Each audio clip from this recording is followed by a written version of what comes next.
Hello and welcome to the Northern Myths podcast, where we explore the myths and legends of Northern Europe from an archetypal perspective. I'm Luke DeWolf. And I'm Dan Larrabee. How's it going today, Dan? I am very excited today, Luke, because we are going to be covering the Kalevala. That's right.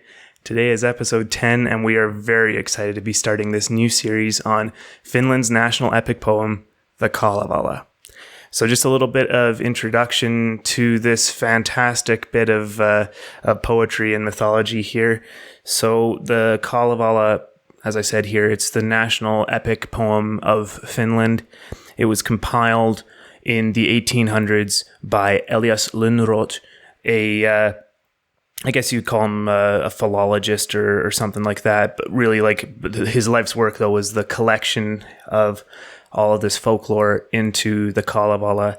A little bit of background information about kind of what was going on at the time in Finland for this. So Finland historically has never been an independent nation. It was only in 1917, after the Bolshevik Revolution and all that Finland actually achieved independence for the first time as a proper nation state like we know it today. Prior to that, it had been under Russian rule for a little over 100 years. And before that, it was ruled by Sweden. So it was always under the rule of some other foreign power, essentially. And the reason I bring that up, the reason that's important, was there was actually kind of a groundswell movement of what we would call today romantic nationalism, which, you know, today nationalism kind of has a negative connotation, but back then it was really it was just something like they wanted to have independence. And so one of the ways that this was that they went about this was collecting all the national stories and history and folklore and really promoting it. The Russian Empire didn't really like this too much, but they sort of let it happen so as not to risk kind of open rebellion sort of thing. But right around the time of Elias Lönnrot, who was actually a Swedish-speaking Finn, who is someone who is actually of Finnish descent, but they were ruled by the Swedish for so long that they ended up picking up Swedish as their native tongue. So Elias would have actually been speaking Swedish as his first language, so not even Finnish actually, but they were Finnish people, though. They were originally the Finnish people. They just picked up the language of the ruling class so as to do a bit better. And even today, the Swedish-speaking Finns make up, I think it's roughly 10% of the population of Finland, and it's a protected minority language. All Finnish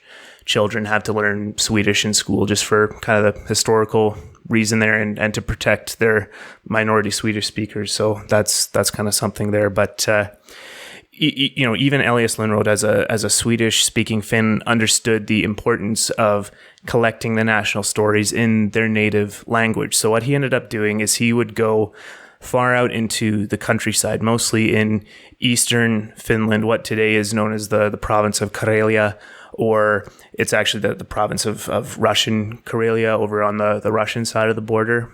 You go in there to the Baltic states as well, up north, really any of the places that were kind of untouched by civilization for the longest time there, and speak to the rural people living there who had been passing down these fantastic poems. And so he compiles them all together, edits them together a little bit, and I will touch on that a little as far as the license he took. That he definitely changed things around a little bit. That might remind you of Snorri Sturluson a little bit, for those of you more familiar with our work on Norse mythology. He compiled a lot of the old stories, and it's debatable what he wrote or rewrote here. But Elias Lönnrot, same thing, but definitely, you know, his work was incredibly valuable. And the Kalevala, which he produced, the final revision was in 1849, and yeah, it's considered one of the most epic works of poetry in general. Hugely inspirational for so many people. Actually, the version we're going to be reading here is by W.F. Kirby, it's a translation directly from Finnish into English as well, which I think is important. But this is the version that J.R.R. Tolkien read originally, and this is basically the inspiration for the Lord of the Rings period. So I did not know that. yeah, so pretty cool, right? Definitely. No, and actually, so I've never read the Kalevala, and I've never really looked into it. So I'm hearing all this for the first time, just like you. And it's like when I was reading it, I can definitely see the desire to kind of make a national identity out of it. Like I can see that identity building, or not even building, but compiling so that it's a real thing and not sort of this disparate. You have different regions where people they don't know that other people are like them, kind of thing. It's really interesting. Yeah, incredibly excited here to get started. This has definitely been on our list as far as what we wanted to cover here, and we got plenty of requests from our listeners and our viewership to maybe cover this one day, and so we figured we'd bump it up in the queue a little bit. No sense waiting for the entire Poetic Edda to be done. That's going to take a while, but no, we're excited to start this journey, and it really is going to be a journey. If you don't know, the Kalevala is divided into 50 parts, or runo, which are very long, and so I actually I'm not thinking we're gonna even be able to do one of these, like maybe as a single part episode. So I mean, this could result in 100+ episodes just on Kalevala. So we're gonna work it in with the Poetic Edda stuff and maybe some other things, but we're in this for the long haul for sure. Sounds great. I'm excited. Good. And one last note here, just maybe to give you some bearings here. This is not so much like the pure mythology that we've been dealing with the Poetic Edda. It's closer to a saga in terms of its content. It definitely doesn't cover the mythology the same way as the Norse do, where sort of we're introduced to gods and their responsibilities and things like that. It's more demigods and heroes, if that makes sense. And that's really similar to, I would say, specifically like the saga of the Volsungs or the saga of the Inglings or many of the other sagas that are out there in the Norse field. So that's what it's more similar to, but we are going to definitely cover some of the gods, and in fact today we'll hit a couple right off the bat there, but just fair warning, it's a little bit different from what we've been covering before. So awesome. I'm looking forward to this. Awesome. Great. Well, I think without further ado then, and another reason for us to be excited here as well is that we're using a translation that is in the public domain. It was between this and a translation by John Martin Crawford, by the way, and either one of these should be freely available. The reason for picking this one, though, by Kirby as opposed to Crawford's, it's not just so that you guys don't think that we just like things by guys named Crawford, but it's this translation was direct from Finnish into English, as opposed to Crawford, who actually he went from a German translation, so from Finnish to German to English, so just takes out that little middleman. And I also think this version is a little less archaic in terms of its language structures. You still get that sort of the thous and these, but it's definitely understandable and readable. But any translation you can get your hands on will be good, especially some of the more modern translations. If you want something that is a little easier to read, a little more modern, definitely any translation you can pick up to follow along with is good, but these should be available for free. And actually, I do know the Kirby translation has a free version on Amazon Kindle, and so we will link to that just if you want to follow along for free. So sounds good. I know translating from German to English is a pain for the English reader. Like, I've had to read, like in university and stuff, I had to read German philosophers, but I don't read German, so they would translate it to English, and it's dense and weird. Even though German's cool, but oh, exactly, absolutely. So I think we're in for the slightly better, definitely free translation here. But the other thing I was getting at here to be excited about is that since it's in the public domain, we have a little more flexibility for what we can do here. For sure. I'm actually going to start by reading the first 102 lines of the poem here because it all fits together very well. It's actually more of a prelude, or I think they call it a proem in some other translations, but it's really a good representation of not only why the Kalevala was produced and how it was produced, but also what we're doing as well. I think it really fits with what we want to do here with this show, with the Northern Myths podcast. And so, I think without further ado, let's get into it. Let's do it.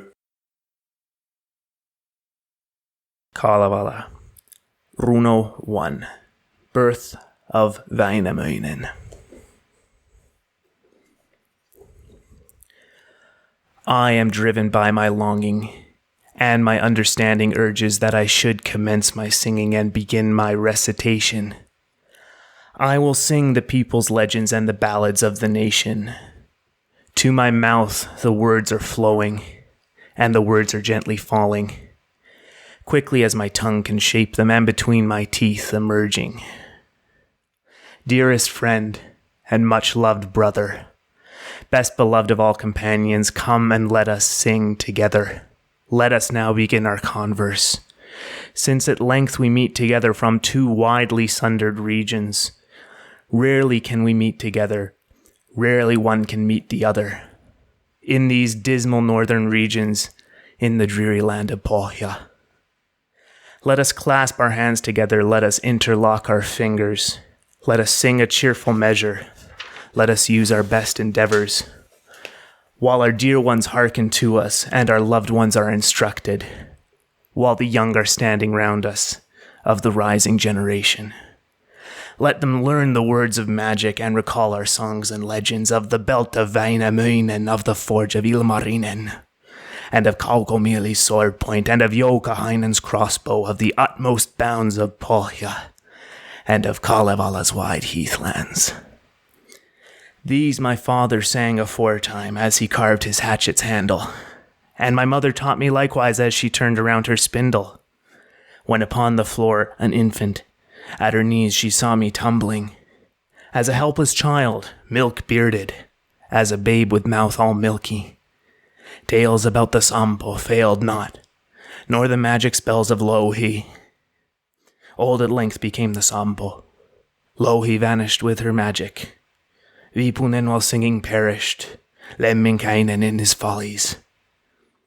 There are many other legends, songs I learned of magic import.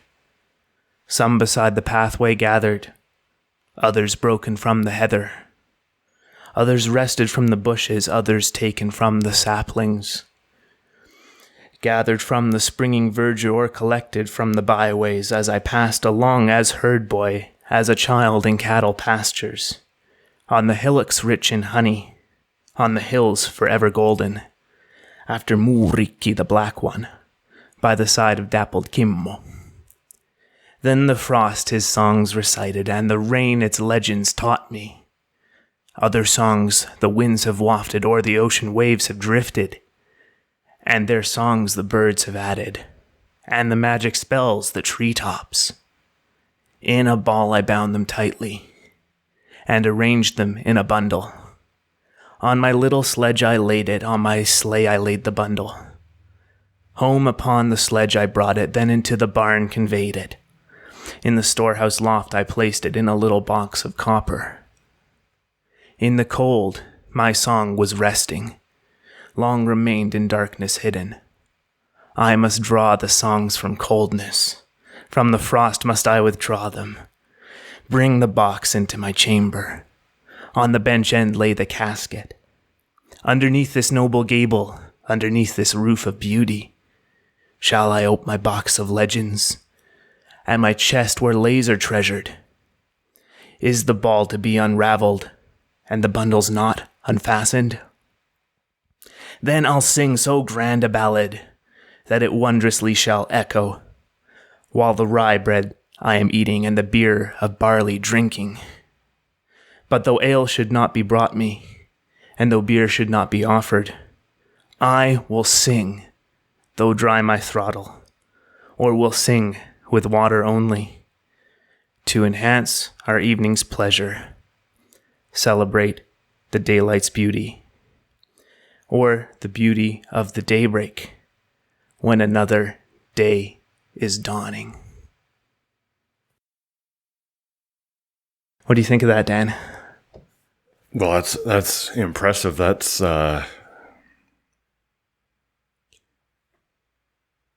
you don't usually see sort of a mythological series that knows exactly what it's doing from the beginning, and it's quite clear that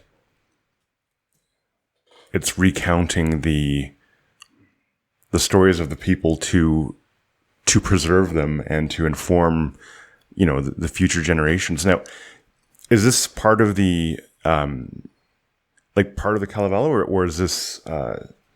Yeah, this is actually a part of the Kalevala. Like the first lines, even in the Finnish, is like it's this. Although the Crawford translation splits this into sort of like a prologue sort of thing. Okay. But that was his doing. It's like in the Finnish, it's. But it's not. I guess it's not like was it Elias Lönnrot's. It's not his sort of interpretation of what he's doing. Oh no! I'm sure this is actually Lönnrot wrote this as sort of the prologue, but he attached it to the first verse. Sure. So No, I mean, when we talk about like, is this part of the poem or not? Like, this is all a part of what Lönnrot put together. But as far as what was kind of originally there, like he took things from. As we sort of heard, like from wide-ranging sources, and he put them together into something cohesive. So he definitely edited things, and so I mean, you could have had someone from the far east of Finland saying something different from someone in the Baltic states, or someone different from someone in the north, but he took it all together into one story, right? That's awesome. No, he's. I'm reading this, and I kind of feel like a kindred spirit, because this is very. I know when we've talked about doing this podcast, collecting and diving deep into the stories, because they're stories about our ancestors. Like that's sort of why we're doing this, for kind of selfish reasons. But reading this, it's like, oh, this guy wanted to do the same thing. So yeah, this is fantastic. Yeah, I couldn't agree more. And now I think let's just jump back and cover these a little more like we traditionally do, verse by verse, right? So, okay, and just so you're all aware, this is not like the Poetic Edda where they have specific stanzas that are numbered and all that. It's really line numbers, and so I think we'll mention which lines we're going to cover, but for the most part, we're going to be going. They have sentence breaks, and some of these are really, really long. So whenever there's a sentence break, we're considering that a verse for the most part. Sounds good. Okay, so not verse 1, but essentially, so this is the first 10 lines here. I am driven by my longing, and my understanding urges that I should commence my singing and begin my recitation. I will sing the people's legends and the ballads of the nation. To my mouth the words are flowing, and the words are gently falling, quickly as my tongue can shape them, and between my teeth emerging. So I love this opening, because it really speaks me of the natural longing that people have to know about sort of where they're living, where they come from, and I think it ultimately helps to help someone find out why they're here. And sort of archetypally, it's that idea that, we're born into, a time and a place that, because we're newborns, we don't know what's going on at all. And so we depend on the society, whether it be, as big as like Western civilization or just the tribal society, to sort of give us the foundation that fills in the blanks of how to exist in the world, so that, one, we don't die, but also maybe we can even thrive and enjoy life. And I see that, well, he says it, driven by the longing. But I think, if you're listening to this, you probably you grew up in a culture that did that for you. You went to school and people told you stories and that kind of thing so that you could exist in the world. Well, this almost goes a step further, that it's not just like how do you exist in the world around you, but what is your place in the world? And I mean, that's such a primal drive for humans. I mean, a lot of times we don't know our place in the world, and that's what causes anxiety. And, growing up, a lot of the anxiety around growing up is like, well, what am I going to do with my life? Why am I here? What's the point? And, no, it's amazing that, there's purpose here for that very reason. Whereas like with, the Norse mythology, it doesn't necessarily have that theme running through it. You can certainly get that theme from it, but like it's very handy that someone actually thought like, oh, I should put these together for this purpose. Well, exactly, and I mean, I think like the closest thing to this in the Norse, like we've seen, I think is that Snorri Sturluson thought it was valuable to go and at least save some of the old poetic sources. Like he was a big guy into poetry and everything, and he wanted to preserve like the kennings and stuff like that. But that was the purpose. The purpose was to like save the Norse poetry tradition. It wasn't to preserve the mythology, and he went and kind of did some things to the story that are a little bit iffy. Like he implies that the Norse gods are all from the city of Troy, and that's why they're special, sort of thing, right? But this is not only it goes a level beyond like even respectful. This was like, I'm sure something was going through Lönnrot's head, where it was like, by doing this, I'm rescuing the traditions and the mythology, the folklore of my people that are at risk of being lost. And I mean, I think that was true. I mean, you don't really see this anymore, where you have a culture still in an oral tradition, in Europe anymore, really. Like there's some, there are some, but they're few and far between. And I mean, we have modernized into nation states.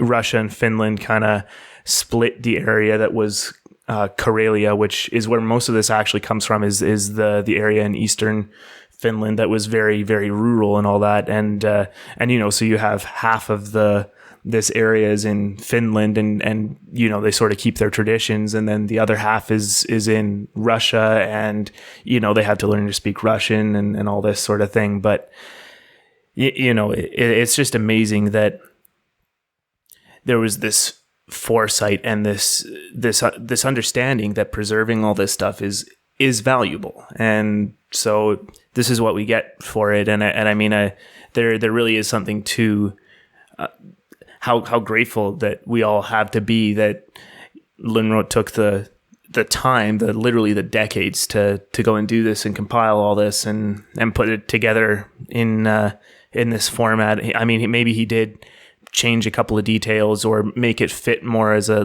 cohesive story, but still, like, it's almost an understatement to say it's better than nothing. It's significantly better than nothing. It's an amazing accomplishment, right? And this is describing that. Absolutely. And I don't think I can stress enough the importance of people knowing where they're from and their culture and the stories that built their culture. And one, you can tell how important it is because whenever there's an oppressive force, for example, in this example, the Russians, they didn't want these stories compiled, right? It's because when you have that, you can create an identity around it. It reminded me of the slave trade, actually, because when slavers would go to West Africa, they would split people apart from the tribe that they were in to ship them over, and they wouldn't allow any storytelling or singing, thinking that if they can break the identity that people share, that you're then dealing with individuals rather than like a whole force or like a nation. And like that, if someone is that worried about this kind of identity and the power behind it, then you know there is actually power behind it, because they're outlawing it. And I know too, like in this day and age, especially in the West, we have a huge focus on individualism, which is great because we all have our own personal identities and things that we want to do, and that things that we should be free to do. Absolutely. But I do think we may have sort of gone over the edge in denying the importance of knowing where you're from, just so that you have that foundation to go off and then be who you are.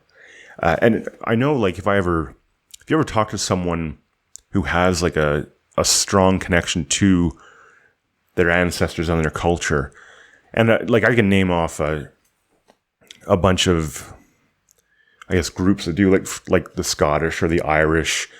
I know people from Mexico often have like a pretty strong bond with who they're from. And that's sort of trying to think of people that I've actually encountered. So I'm not just like naming people off that I don't know, but there's something like really refreshing because they have a solid understanding of who they are, and it's a part of them, and they have that pride in where they're from. And it's not, I mean, you can take anything to an extreme, right? You can have that, you can take pride in your culture to the degree that you are now taking pride for things that you actually had nothing to do with.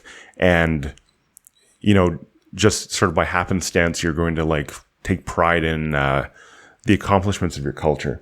But then there's, I think the healthy way of doing it is looking at your culture and being like, oh, I'm from here.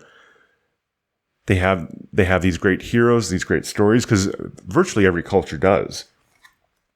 Well, if people like this lived, you know, in my culture, well, maybe I can be that great. Maybe I can do great things with my life and live honorably and things like that. So I think there is definitely inspiration to be taken from it. And maybe that's the difference. Instead of taking pride, it's more inspiration in that, oh, I come from these people who did these great things. I can do this too.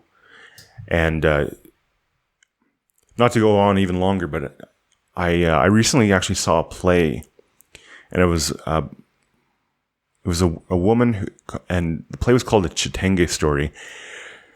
And I can't remember which country in Africa she was from, but it was this amazing story about visiting her family in this African nation and sort of dealing with some, ghosts of the past, but through her ancestors, sort of helping her along in a kind of a concrete way. And it was amazing. Like, I was watching, I'm just like, this is exactly why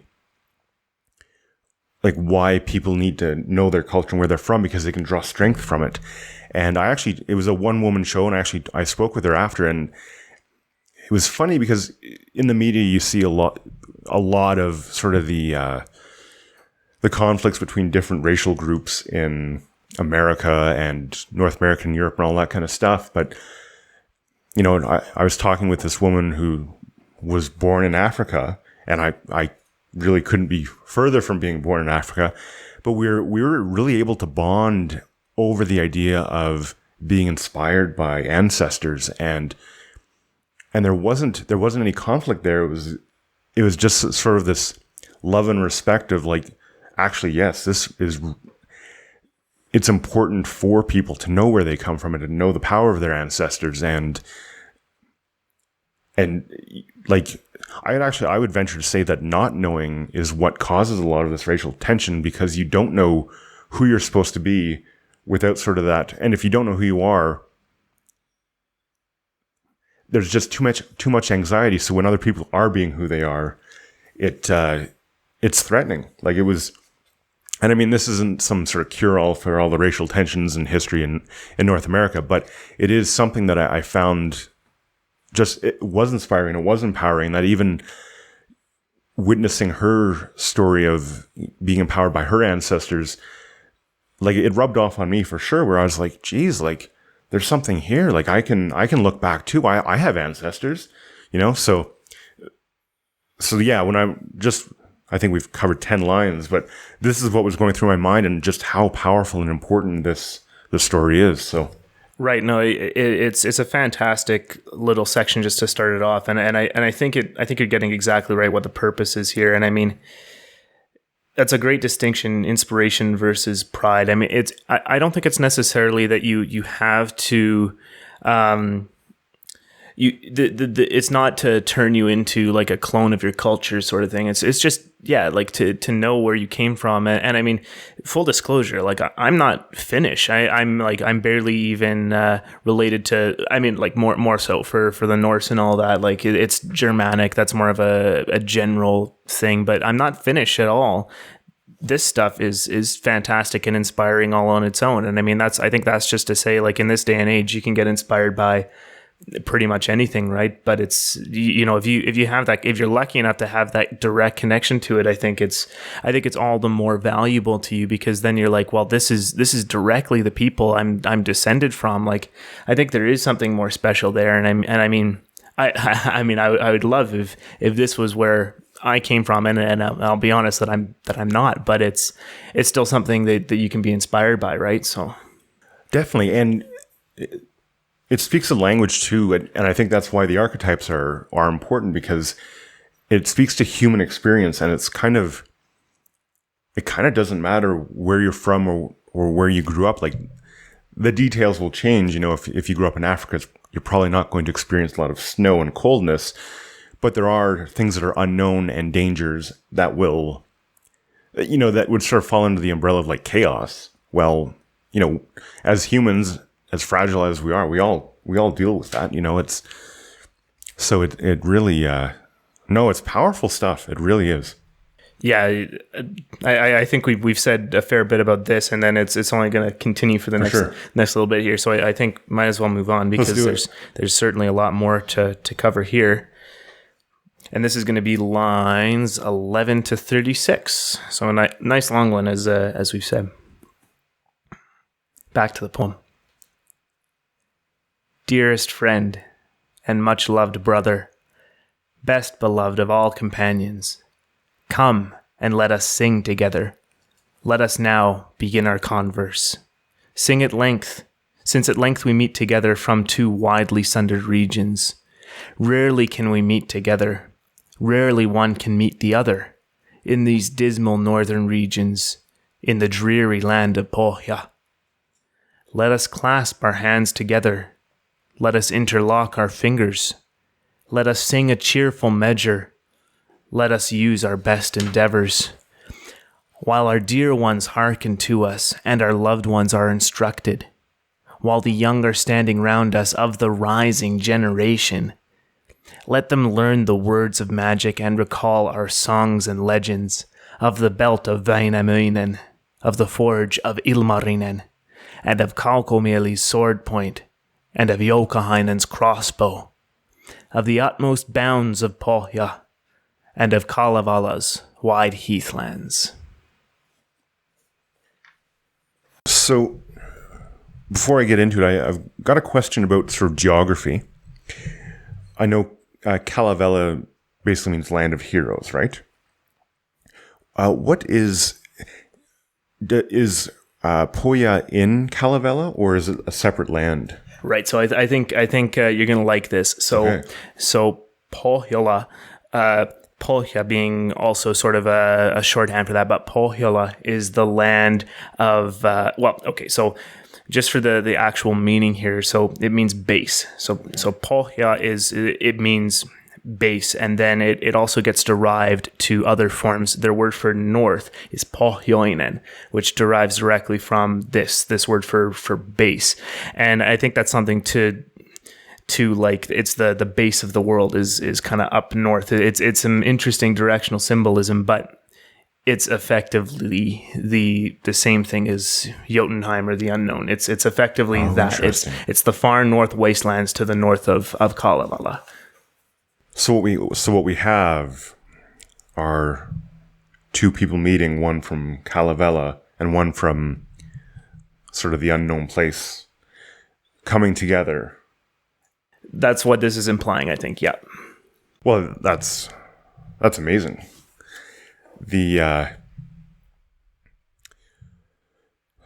coming from two widely sundered regions, of course, they would be far apart, and I love that there's a few things that I love in this, talking about the much loved brother, and how, like, right from the get-go, they're talking about making friends with the unknown, so that you can deal with it as a much loved brother, best beloved of all companions. Like, you can't really bring chaos in any closer or deal with it in any better terms. Even like the Havamal, I would argue that you're kind of called to deal with chaos as you would a guest but this is like, no, deal with it like you're like a brother. So that's quite something, and really, really fantastic. And then talking about, well, when singing is always an interesting, sort of an interesting symbol to me, because it's not just talking. I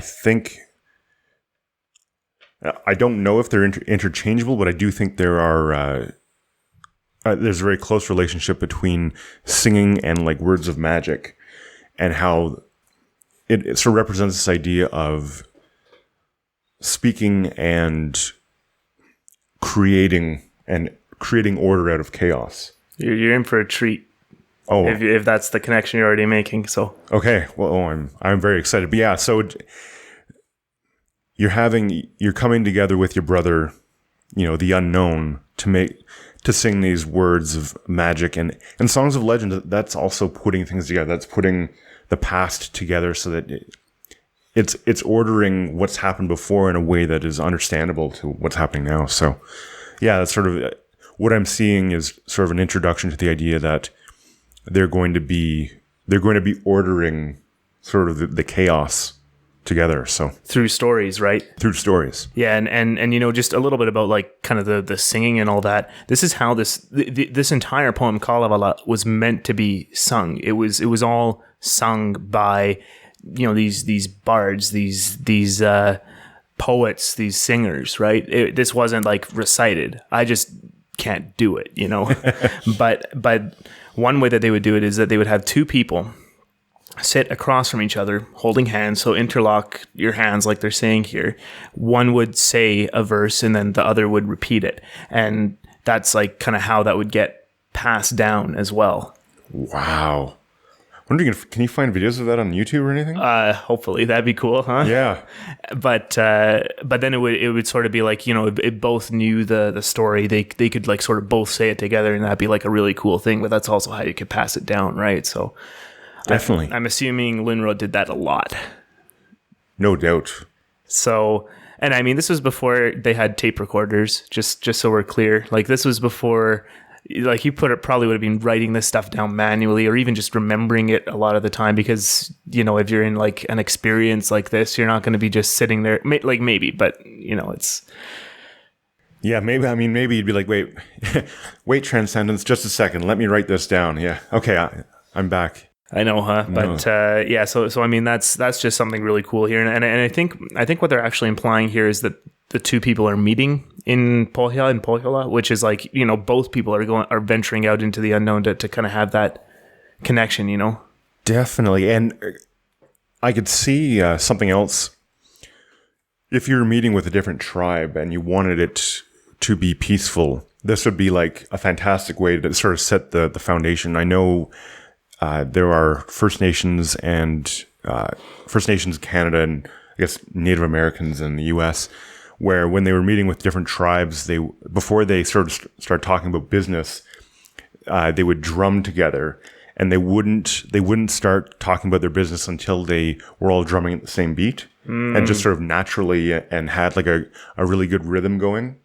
And they would let that rhythm go for a long time, so they were kind of all in the same wavelength, sort of almost literally.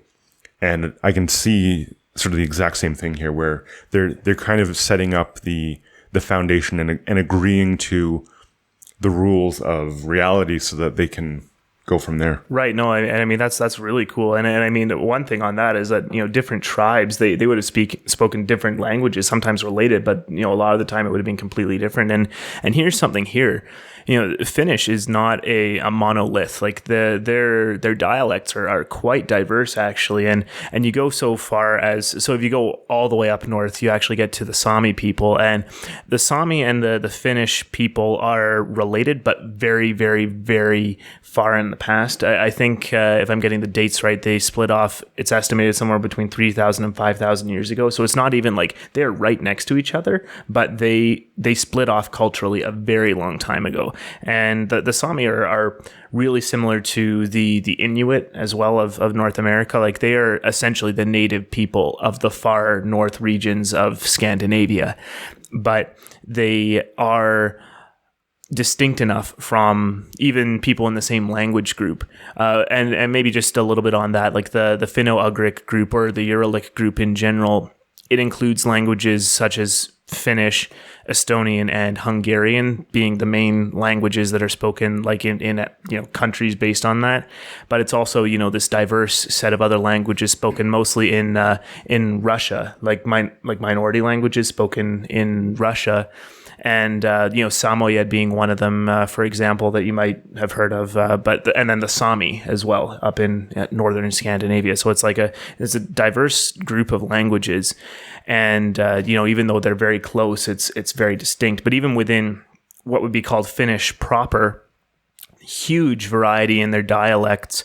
And if history had kind of gone a little bit differently, the area that I think you would consider like the actual Finnish people would be more like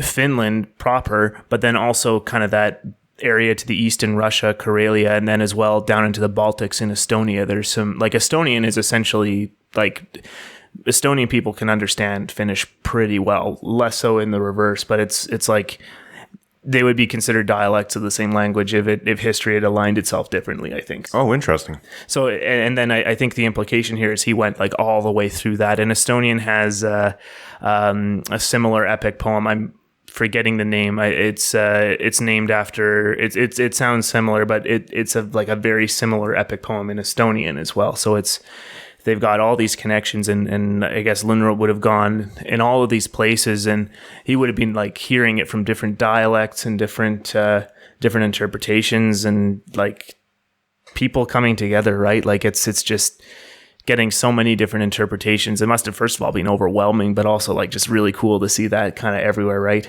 For sure. I guess at some point we'll have to look at the Estonian.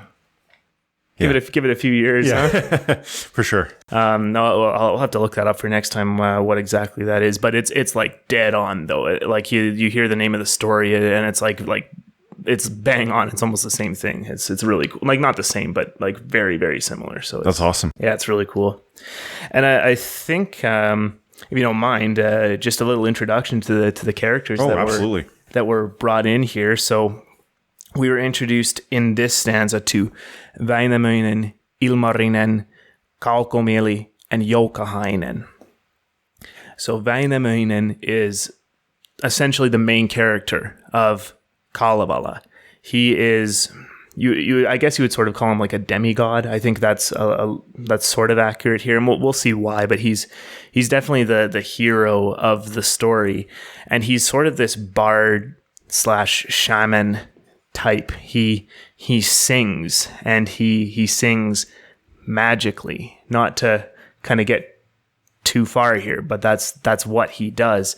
And I mean his adventures are, not all of the Kalevala is on him. I think it's like 10 or so out of the 50 poems are specifically about Väinämöinen, but he is like the central character. It begins with Väinämöinen and it ends with Väinämöinen. And his characteristics, as we're going to see, are very, very much like Odin. Very, very similar. There's some thought that they might be related, or even that since Odin isn't really in any of the other Indo-European pantheons, that he might have come through in a Finnic type figure because they were so close cultural contact sort of thing there. Oh, interesting. Possibly, but that would have been a very, very long time ago, because Woden type figures are everywhere, kind of in the Germanic areas. So it's a thread, but it's not really anything concrete. That said, Väinämöinen is very, very similar to Odin, and he's actually the character of Gandalf in The Lord of the Rings is pretty much Väinämöinen. Like, from what I understand, the inspiration for Gandalf is Odin plus Väinämöinen. Like, the two characters kind of taken together are Gandalf. That's kind of the resulting character, but it was more so Väinämöinen, from what I understand, was like the elements of the personality that he kind of brought in there, which is, yeah. Oh, interesting. And I mean, there's not a lot of difference between like Gandalf and Odin, really. No. So that like, that's, to see that it's Gandalf is a combination of the two. I'm excited to see the characteristics. Oh yeah, so that's going to be fun. So Väinämöinen, really, I think he's the most important character of the poem. There are certainly others, but we're going to be following him a lot. And well, I mean, if you remember this whole poem, Runo 1 is the birth of Väinämöinen, so that's an important event. Next up is Ilmarinen. So he is interesting. He's sort of this divine smith type character, and his name relates to the word air, Ilma being the word for air. So he's sort of a kind of a sky god sort of thing, or a sky hero. And he is the forger of this artifact, the Sampo, which we don't know exactly what that is. We don't know exactly what it is, but we know it's this thing of great power, and it's really the artifact that everyone is trying to obtain in the entire story. So the forces of evil and chaos are trying to get a hold of it, and the so-called good side, like, because we'll get into that, is trying to take it away from them and steal it and things like that. And that's the really the source of the primary conflict in the whole poem. So I don't know if you know any other stories where you get this big artifact of power that multiple sides want.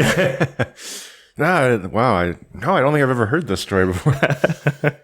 So Ilmarinen is the forge of the Sampo, and so he's another major character. So I mean, Belt of Väinämöinen, the forge of Ilmarinen. Joukahainen is a character that will. I've skipped Kaukomieli. Okay, so here's a good one. Kaukomieli is also possibly the hero. So sorry, I'll back up a little. He's sort of like another hero in the Finnish mythology in general, but he was amalgamated to a few different characters, and most of the time he's referred to as Lemminkäinen. And so Kaukomieli, Kaukomoinen, and Lemminkäinen are all kind of the same names for the same character. Different names for the same character, and he's young, good looking, a good fighter, and he's gonna die. Huh. That sound like anyone else to you? Definitely. So, is he wouldn't happen to be the son of Väinämöinen? No, I don't believe so. I think he's kind of a standalone character there, but no, for real, it's speculated that Lemminkäinen and Baldur have common origins. Interesting. So we're going to see how Lemminkäinen's going to die. It's going to be a fun story. So, we're going to see that. That's going to be a fun story. So just, I mean, just putting all the pieces together, right? Like all of these characters that are so similar. Oh, for sure. To what we've already looked at, right? It's pretty cool. Some good connections. Again, just to emphasize, like these are not necessarily genetically related cultures, but they were so close, in such close proximity, the Norse and the Finnic, that they definitely passed some stories around and all that. So for sure, like I think the view of the Finns and the Sami are like they're the crazy ones from out east and up north, like compared to the relatively sane, Norse people in Scandinavia proper. So right. Yeah, so that's just kind of some fun there. And then Joukahainan. So we'll see Joukahainan pretty quick here, not in the first couple of stanzas, poems, but in the one after that. And he's sort of a hunter type figure, with his crossbow sort of thing. They make some emphasis of him shooting things, and he's kind of a rival of Väinämöinen. He's kind of an antagonist type character, and we'll see. Well, not antagonist, rival is actually more a correct word, and they compete together, and so we're going to see that pretty quick here. But I think we've already seen like concepts of the hunter, and they're going to have a singing competition. Not to spoil anything, but they're going to have a singing competition, and we've already seen a competition in something similar to that, right? So it's. Yeah, with Vafthrudnismal, so. For sure. Oh, that's very interesting. So, I had forgive me in advance because I'm not gonna have nearly the beautiful accent on the Finnish words, but so Joukahainan, yeah. Joukahainan. Would he still be considered, quote unquote good, or is he? Okay. Yeah. He's not fulfilling like the Loki role of. No, I definitely wouldn't say that. There's a thing about Kalevala. I don't think there's any concept of good or evil. Okay. There is order and chaos. Fair enough. Very specifically, which I think is probably more the original type of morality, right? Without any sort of so-called Christianized influence, and I do think that is. Except for the very final poem, which I think some details kind of had to be put in there to appease the church, something like that, or whatever. But throughout this, I think Lönnrot maintained the feel and the morality, versus part of Norse mythology could have some more overt Christian influence just because it was there kind of in a more original sense and active conversion and stuff like that. But interesting. I don't think there's really any kind of concept of good or evil. There sort of is, but my understanding of it is it's very much kind of the heroes of order, fairly specifically against figures of chaos. Okay. Fascinating. We'll meet Joukahainan pretty quick. Runo 3. Awesome. So, and I think we went over the geography as well. Kalevala versus Pohjola, Kalevala, also called Väinälä, and really it's analogous to Finland proper, or what we would call Midgard, I think, as opposed to Pohjola, which is really just more like the more inhospitable north lands, from what I understand, and so very much a similar division to Midgard and Jotunheim, I think. Awesome. You have anything else on this one? No, I think we can continue. Yeah, some cool characters though that I think we're all looking forward to digging into a bit further, right? Absolutely. Awesome. Okay, back to the poem, verses 37 to 50. These my father sang aforetime as he carved his hatchet's handle, and my mother taught me likewise as she turned around her spindle. When upon the floor, an infant at her knees, she saw me tumbling, as a helpless child, milk-bearded, as a babe with mouth all milky. Tales about the Sampo failed not, nor the magic spells of Louhi. Old at length became the Sampo. Louhi vanished with her magic. Vipunen while singing perished, Lemminkäinen in his follies. Well, one, I love the image of the milk-bearded child and the milky mouth, like that. It's a great way of describing a baby. And I love, too, that your parents are sort of the first ones in charge of teaching you how to live in the world. And I think, this poem gets it exactly right. And then if you abstract that as symbols not from your actual parents, but the culture and society that you're in, its job is to teach you how to behave in the society and what the rules are and all that. What the game is that everyone's playing. So you're actually seeing a very well thought out way to raise a child. And then we see the first mention of Sampo, and then I'm assuming you'll be talking about Louhi and Vipunen and Lemminkäinen. So if you want to take that away for sure. Yeah, there we go. So Louhi, we've already talked about the Sampo a little bit here, and just to recap, it's an artifact of great power, and there's some theories about what the Sampo actually is, and I think we're best to cover it when we get there. But there's some interesting theories that it might not necessarily, like, it could be like a weapon, but it also could be something more mundane, like a mill that constantly produces grain or something like that. Like, some interesting things that have parallels to other things that we've seen. But yeah, so that's the Sampo, and it's this artifact of great power. Then there's Louhi.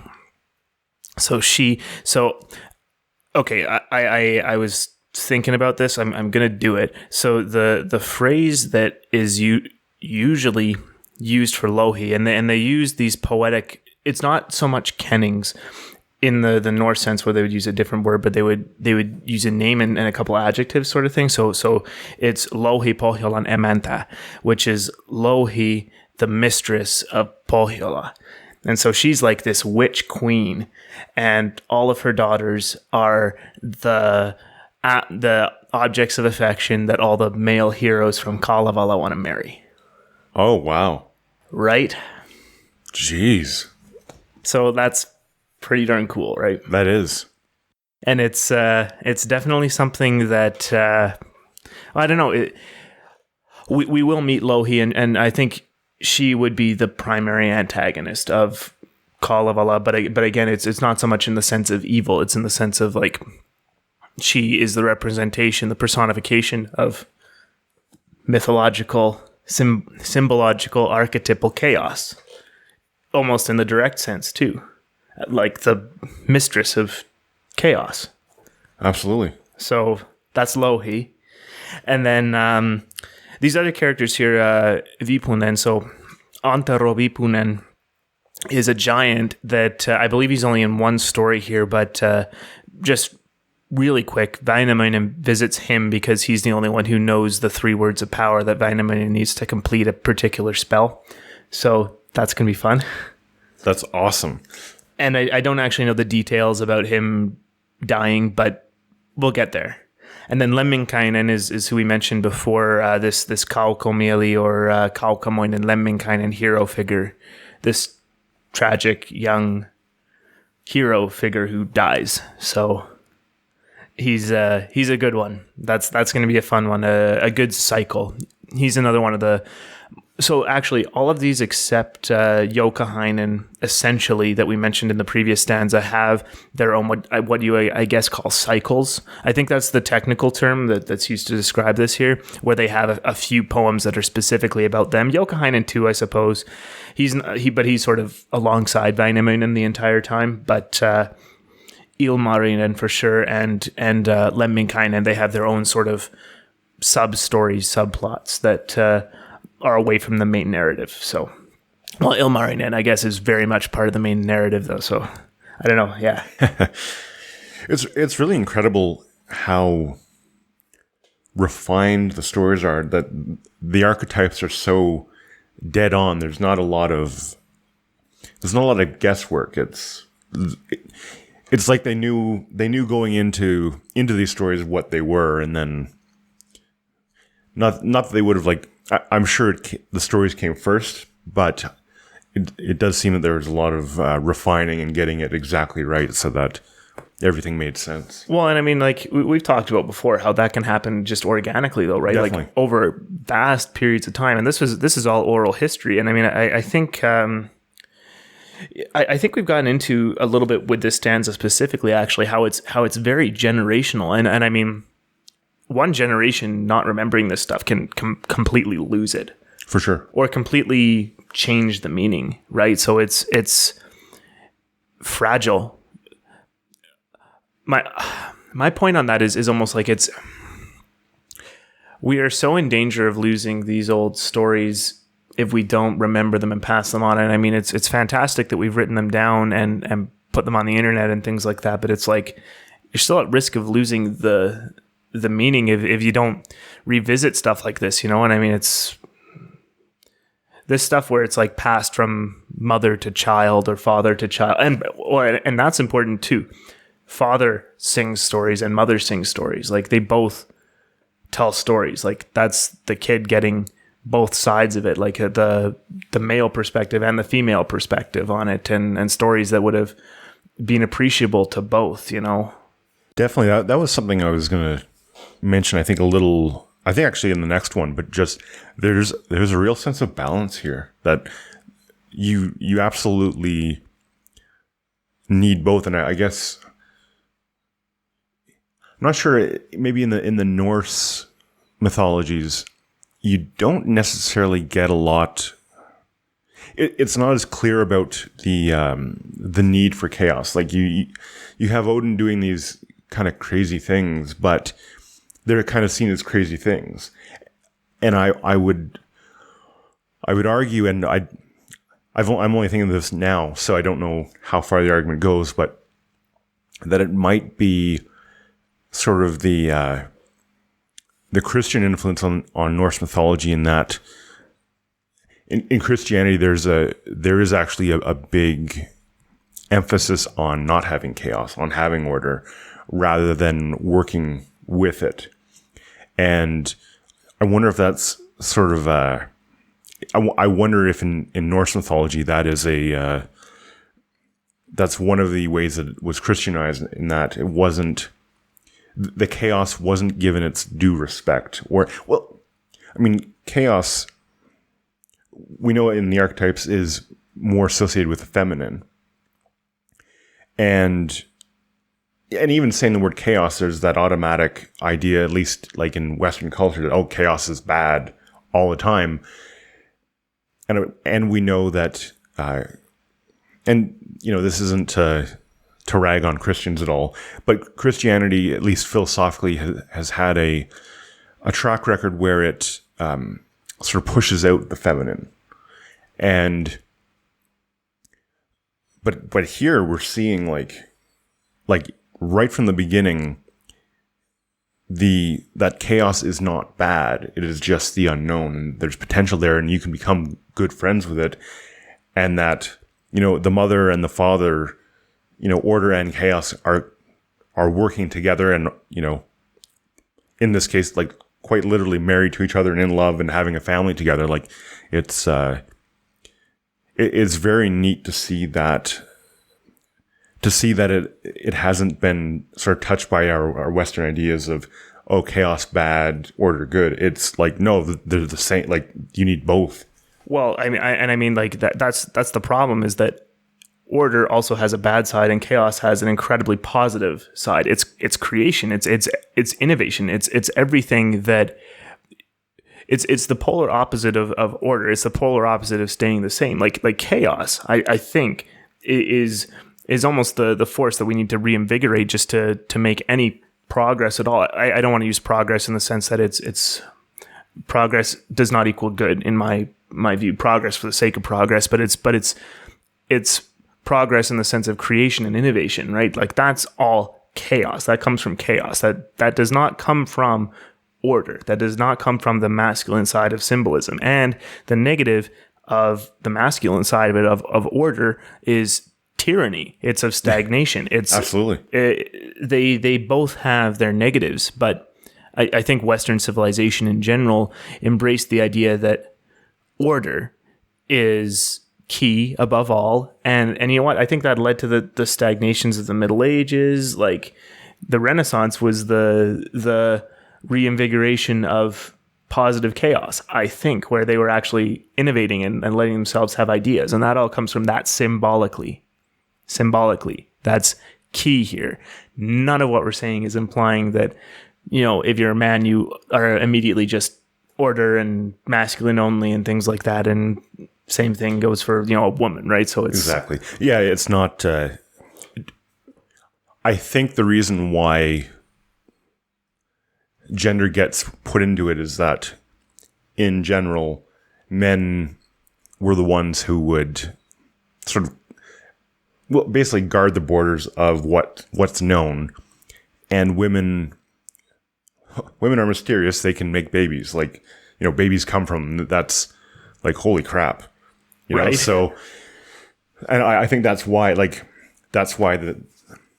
there is sort of that, the gendering of the symbolism, but it's not like a necessity. And it doesn't, it's more for understanding the symbols and the forces at work rather than, it goes towards understanding the symbols rather than using the symbols to enforce certain roles on people, I think is the way to look at it. There's an analogy that I like. This symbological gendering, I think it's similar to the idea of having gender in language, like in French or German, where they like arbitrarily assign different words to a gender.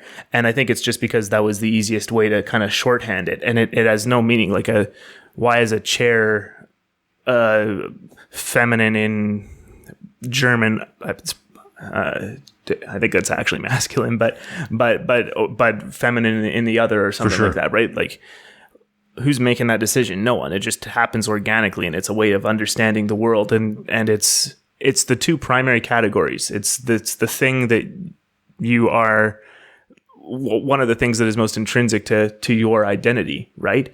And so, I mean, I think that's just the natural way you can categorize things symbologically, right? And so, I mean, I think that is one of the things where I can point to say, well, yeah, just because something is called masculine or feminine does not immediately mean that it's, oh, definitely. Right. So yeah, just has to be said. And your point about, women are the ones who make babies and have literally the power of creation inside them. Well, if we continue with the poem here. Yes. we might see that in action a little bit. So sounds good. All right. So back to the poem here. I think we're going to do 2 verses per se, lines 51 to 70. There are many other legends, songs I learned of magic import. Some beside the pathway gathered, others broken from the heather, others wrested from the bushes, others taken from the saplings, gathered from the springing verdure, or collected from the byways. As I passed along as herd boy, as a child in cattle pastures, on the hillocks rich in honey, on the hills forever golden, after Muurikki the black one, by the side of dappled Kimmo. Then the frost his songs recited, and the rain its legends taught me. Other songs the winds have wafted, or the ocean waves have drifted, and their songs the birds have added, and the magic spells the treetops. So this is where I really saw this idea of balance and learning how to live properly from both nature and, let's say, society, because you have learning, songs of magic import from the heather and the bushes and saplings and nature and just being in there. But also, passing byways, so like roads and, cattle pastures and that kind of thing, that's agriculture. That's order being put on nature so that you can survive in it. And they both get sort of the same play in the, I guess, lines or stanzas, like it's pretty equally represented. It's very balanced. And that of course, I've talked with the previous stanzas, that like, I just love how balanced it is, because it's so true. Like you need to learn from all of these things so that you can survive and thrive. Yeah. And the other thing too, is that he's saying like he has to be a herd boy in cattle pastures. Like I think the idea here is that like to gather this stuff, he had to like immerse himself in the culture, in the nature. He had to go become a herd boy You know what I mean? To be able to see all this or get all this. And just a note about the couple of Finnish words here that we used here. So this was actually just it's in the section about being a herd boy, and he's just saying like he's by Muurikki, the black one. That's just like a diminutive word for cow essentially. And then Kimmo means frisky, but it's just the proper name of some dappled or like spotted cow named Frisky. So that's just, I don't know. I don't think there's there's more to that one. It's just, you know, he's out there with the cows, and then he's getting it from the frost and the rain and the ocean and the wind. And it's like, these songs are not just in the culture, but it's in the very land almost. And that's the implication there. Definitely. And they're songs of magic. And like we talked about before, with songs and magic, they're generally seen as like truthful words that help to order the world around you. So they're actually deriving the order that they need to survive and to create known space from the chaos itself. And there's not a destruction of the chaos to make this order. It's quite literally working with the chaos and deriving it from, so that there's sort of, I would say, like an equal like back and forth between the two, so that, you know, you don't actually have to destroy chaos to build order from it. You can work with it and thrive with it. I would agree. No, this is a great little thing here for just taking it from everywhere and from these natural chaotic things and embracing it and integrating it into these stories. I mean, I think this is just describing like Elias Lönnrot out on his travels, just grabbing stories from everywhere. No doubt. So very, very cool. You ready to move on? Yes. I think we were talking about only doing this like one at a time here, but I think we might as well go all the way to 102. I think these are okay. Sounds good. Are close enough here. So I think we're going to go from 71 through 102 again. Another long one, but I think this will all work. Back to the poem. In a ball, I bound them tightly and arranged them in a bundle. On my little sledge I laid it. On my sled I laid the bundle.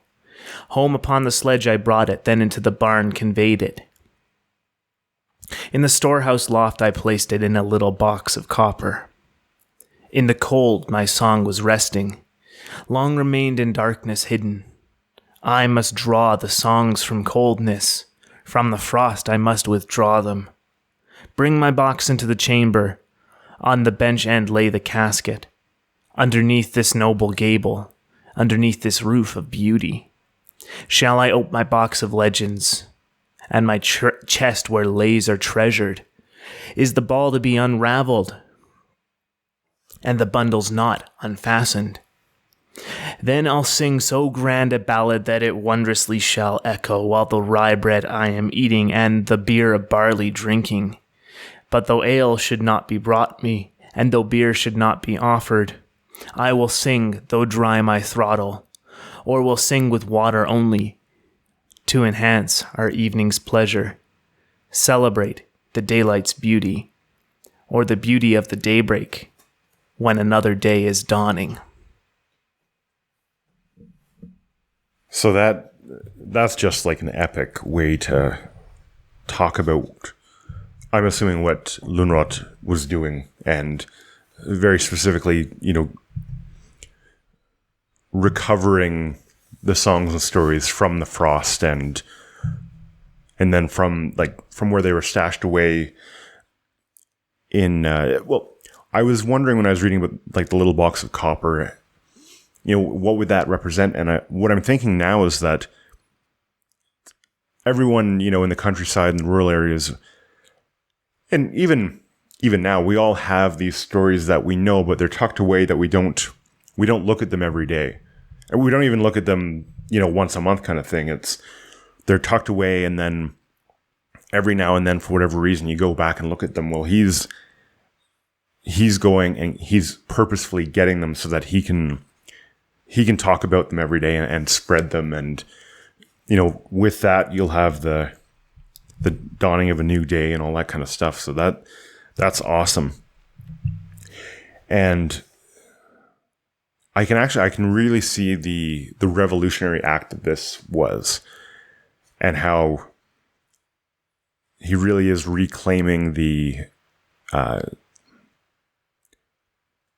sort of the spirit of his people and the myths and legends. And, I'd be lying if I didn't say that was something that I might aspire to with this podcast. So it's amazing. And talking about, again, with the archetypes, he's going into the cold and nature, and then bundling it up and putting it on his sleigh or sledge and taking it home. I mean, that is exactly the hero's journey, where you travel into the underworld and the unknown, and then what makes you a hero isn't that you come back, but that you come back with the knowledge that you've learned and that you share it with people. That's the heroic part. And so we have that basically right at the beginning, and I would say that the poem, the Kalevala, is actually the part that he got from the underworld and that he's sharing with everyone. So it's kind of this meta story in a story. Like, yeah, it's awesome. Oh yeah, totally agree. And I mean, you're absolutely right that this is like what I aspire to, what we aspire to with this show, is like reclaiming these old stories and really bringing them into the present where we can actually learn something from them, right? And I mean, like, that's I definitely won't say that we're on the same level, not even close, but hopefully we're doing something. For sure. That's at least our intention, right? And a lot of success is about how you intend something to be, right? So, but no, this example here, it's fantastic. Like, I mean, it's describing gathering it all together, putting it away, and then restating it as well. So he's like, he got all these different things like in a ball, like he in a bundle, and then I think he has to like tease them out and make it understandable and all that. So again, just sort of descriptive of what he was doing, but like really, really cool that's how it kind of came out there. And then he's gonna sing, and I mean, maybe the bits about like he shouldn't be drinking ale or beer when he's doing this. Like, I think it indicates a solemnity. Like you have to be clear headed to understand this stuff properly. And even though like he might be thirsty, like he's going to keep going. And I mean, I don't know, there's a good example there somehow, huh? Definitely. I think we're seeing this idea that these aren't just like bar stories. Like, you're not just going out with your friend to drink and, talk about how big the fish you caught was, or, all just the regular, let's call it exaggerations that friends tell each other while drinking at the bar. And this is something different. There's you're exactly right. There's a solemnity there that what they're doing is important, and it's not, these aren't just the tall tales that you hear at the bar. It's like, it's important. And I can't help but thinking of the Havamal, where it says, drink to moderation, don't drink so you're an idiot. So that he's even going farther and being like, I don't want you to think I'm just saying this because I'm drunk. Like, no, this is a sober story. And that is I think that's what he's getting at here. Exactly. And I mean, just ending it off here, like, it's almost mundane and like enhance our evening's pleasure. Like, it's so cool that this is like, here's how we're going to enjoy our evening. Let's tell old stories. Let's tell the stories of our people, our ancestors, and just enjoy our evening that way. But then,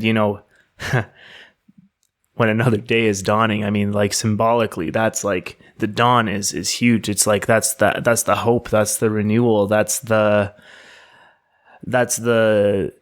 world coming out of its slumber in darkness, right? It's It's something cool there where I think he's getting like,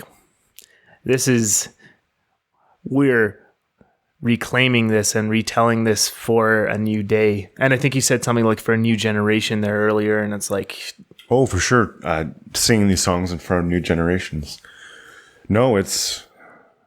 Oh, I love how deliberate it is. I love how important it is and how deliberate he's being about the importance. It's pretty awesome. Yeah.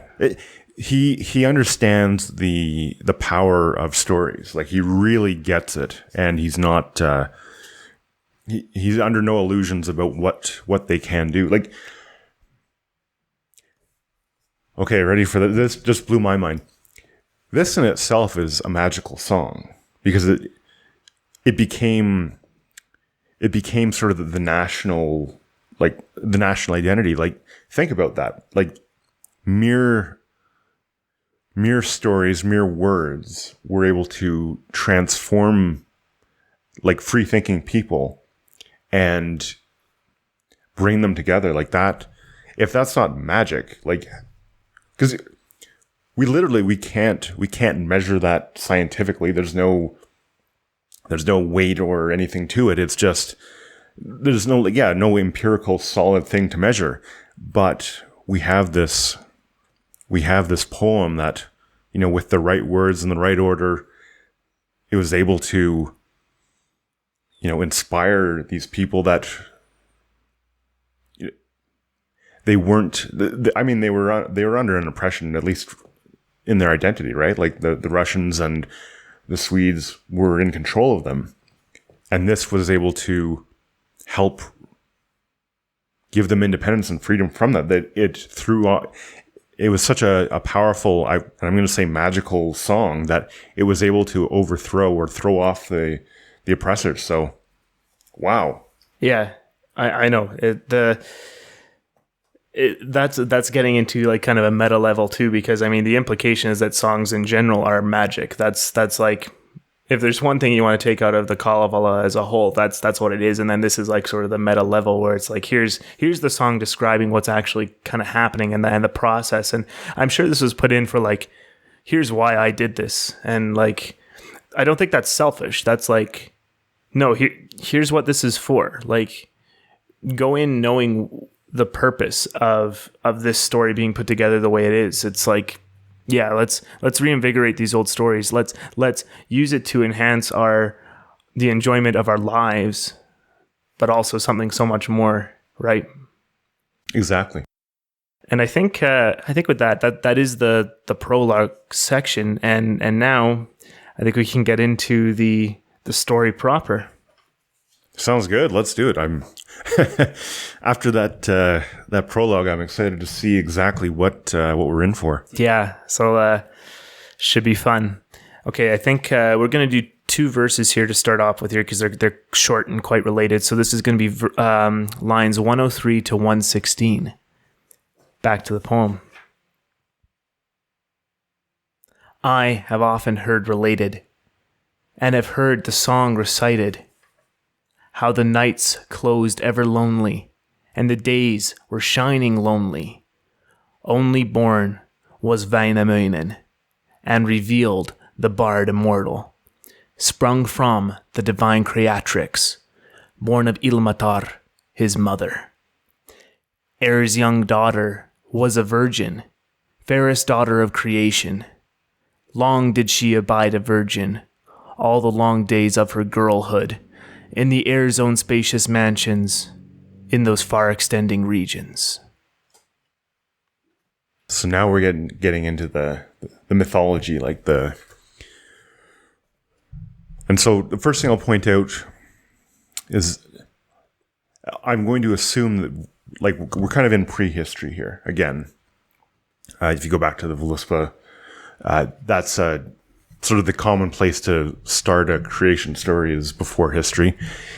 And I love the use of the word creatrix, because the the suffix trix is like the feminine suffix for jobs like this. So we don't use it that often now, but I do like that it's used here. Obviously, it's an older iteration of English, but it just sort of helps tell you that, it's divine creation, it's chaos that's giving birth to, well, in this case, air and just sort of stuff.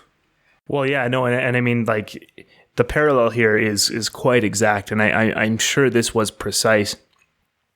Ilmatar, the word for air is ilma in Finnish, and the suffix tar essentially just denotes a female version of that. Like that's broadly what it is. There's a lot of other, like kuningas is the word for king, and queen is kuningatar. Okay. So it's like it's just the female side of it, right? For sure. So it's like here, the female spirit of the air is roughly what Ilmatar means. To be a little verbose about it, but that's roughly what her name means and what she is. And she is the divine creatrix. I mean, we'll see that, but it's perfect. It's bang on.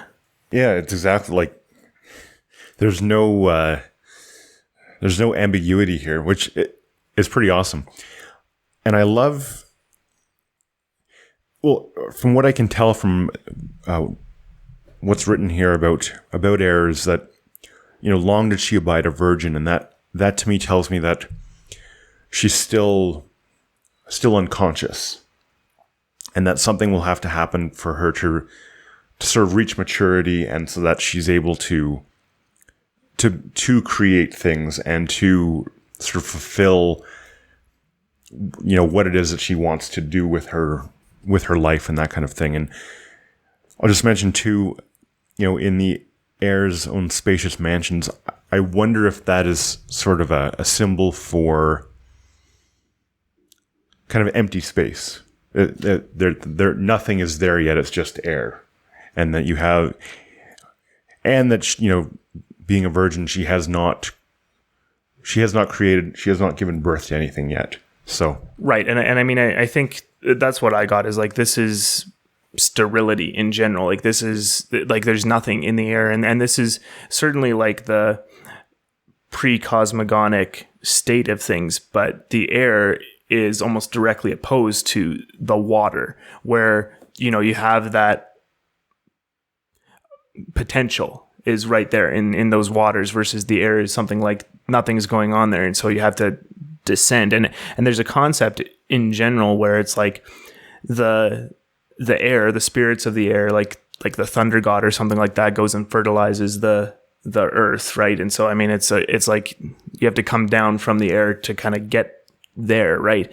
And yeah, it's like she's not connected to anything. Like the air itself being like sort of nothing, this formless void almost, where it's like there's nothing going on there, and yeah, she's not connected. I think it's really almost implying like, well, we'll see in just a second here, but it's like it's the polar opposite to the precosmogonic chaos of the waters. Essentially, it's almost like there's no potential here if she's just in the air.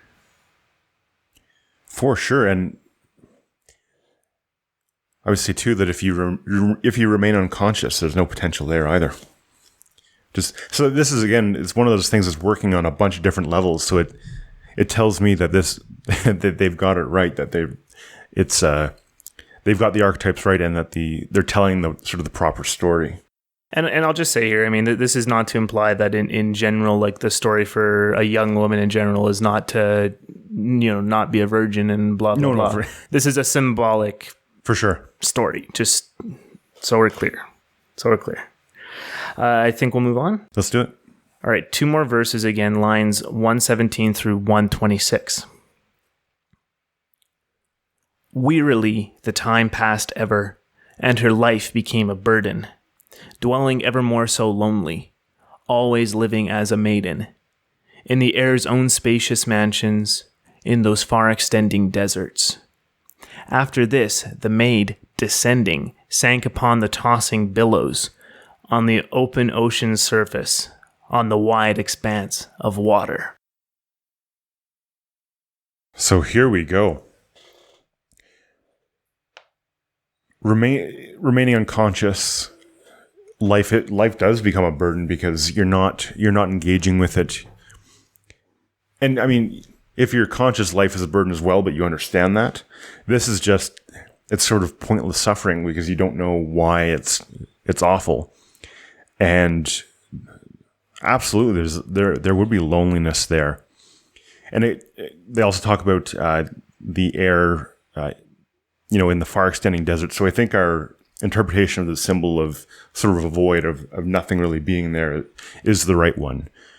But then you have descending into the water and the tossing billows on the open ocean surface. Like that's the chaos there. That's what's going to do something, and the exposure to that is what is going to make you conscious. And actually we'll see the pain that she goes through becoming conscious, which is what happens when you become conscious. It's very painful. It's it's death and rebirth and a lot, so that's always a painful experience, but and we'll see that, but we're seeing that, and I love the use of the word, the descent into it. Like that's exactly right.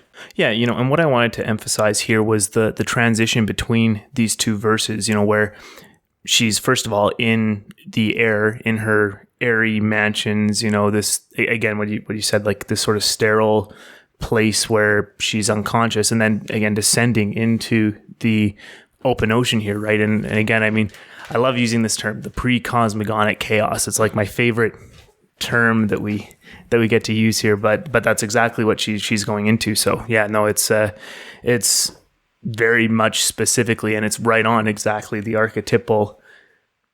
description of the archetypal descent into, well, and again, you said it, descent is the right word, the descent into chaos and the unknown. But also in this particular case, like that potential where she now has the capability of creation. And another side of it too is that, she is lonely. Her life is a burden. I think in other translations it's like it's boring or something like that. And it's like, yeah, sure. Like if your life doesn't have any purpose, any meaning, you're just hanging around there. Like what? So what are you going to do? And so I think here it turns into something like you long for something that could make an impact on the world, whether you're male or female, whether you're archetypally, in this case, she is very much on the feminine side of creation and everything like that, the symbolic side of that. But no matter who you are, I think you want to get some meaning out of life, and then you strive towards that, and then your life suddenly has some purpose, right? So I think that's sort of what this is too. Definitely. I absolutely agree with that. Should we move on, I guess, Let's do it. Yeah. Okay, so I think we were just on to 126, so now we're going to do 127 through 136. Again, another couple of verses here. So, then a storm arose in fury. From the east a mighty tempest. And the sea was wildly foaming, and the waves dashed ever higher. Thus the tempest rocked the virgin, and the billows drove the maiden o'er the surface, or the ocean's azure surface on the crest of foaming billows, till the wind that blew around her, and the sea woke life within her. Words are hard. But they are good words. I love that. The sea woke life within her. You can't get more on the nose, really. Like it's exactly how chaos works. It gives life. It inspires life. It knocks you around quite a bit, but that something grows out of that. And yeah, I just can't get over how precisely it's being described. Because it's almost like, I guess Lönnrot had, a copy of, Jung's archetypes beside him as he wrote this. And it's like, oh yeah, okay, now this is where I throw in that because that's where that fits in. Well, I mean, I think my understanding is Jung loved Kalevala because it was so archetypally right on. Like, For sure. so not only like Tolkien and so many other people, but Jung loved it too, and like I think it influenced his work. No doubt. So Well, I like that because I would want the archetypes to be arrived at organically, where you're seeing stories and then you get this, rather than the other way around, because then it might not fit. But no, this is well, and the funny thing is when people create stories, I mean, there's that cliche, that fantasy story or whatever, that it turns into just like the hero has to go do something or whatever. It's almost mundane, because it's like you hear it all the time, but that's what a good story is, Exactly. And I mean, there are plenty of stories that are boring and don't do it very well, but they still kind of follow the same structure. And I mean, I think you'd be hard pressed to find a story that's good and compelling that doesn't have some element of the archetypes in there. Like I mean, there's tons of movies and things like that are very like, they focus on one aspect of the human condition or the experience of a specific person, but like they still are embodying the culture, and they're and as a character, they're some kind of as characters in general, there's some representation of a general cultural concept. And so I think that's the same idea as an archetype. Like any character that's kind of crafted this way, if it's done arbitrarily, I don't think it's going to be compelling. But if you have something that's like really dialed into kind of, if not the archetypes as a specific concept, at least dialed into the culture and the story that they want to convey, and then you get complex characters that actually work and are compelling to viewers. Not every movie is like a Marvel movie, which are very archetypal in general, sure.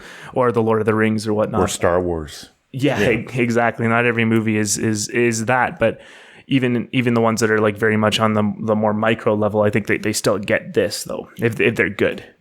Exactly. Yeah. In fact, I know that there are people in Hollywood that actually their whole job is to like fix. I guess they're called script doctors, and they'll look at a script and make sure that they're hitting the right notes in the hero's journey to make the story more palatable. And I've got a book, I think it's just called The Hero's Journey, and the author actually worked on, the only movie I can remember that he says he worked on was Fight Club, which I haven't seen in a long time, but looking back, like, it's so plainly sort of the archetypal journey for the hero, even though it's like this weird twisted thing, but it's like right down to some beats where, the hero, gets the call and ignores it, and then something else happens and he can't ignore it anymore. And I'm like, oh yeah, that totally happens in Fight Club. And it's just funny to see something so simple in a movie that's so like off the wall nuts. Yeah, exactly. So I mean, I can't even remember what got us onto this, but just stories in general, right? Like they really work like this, and then it's like just through this chaos, and I mean, like, it's also through a storm, right? It's not just the water; it's like a storm, and you need a storm to really get you over that line of being able to create something new, right? Like it's right on. Absolutely. And then the last line, the sea woke life within her, that actually harkens back to the beginning of life on Earth, is that it comes from the water, and that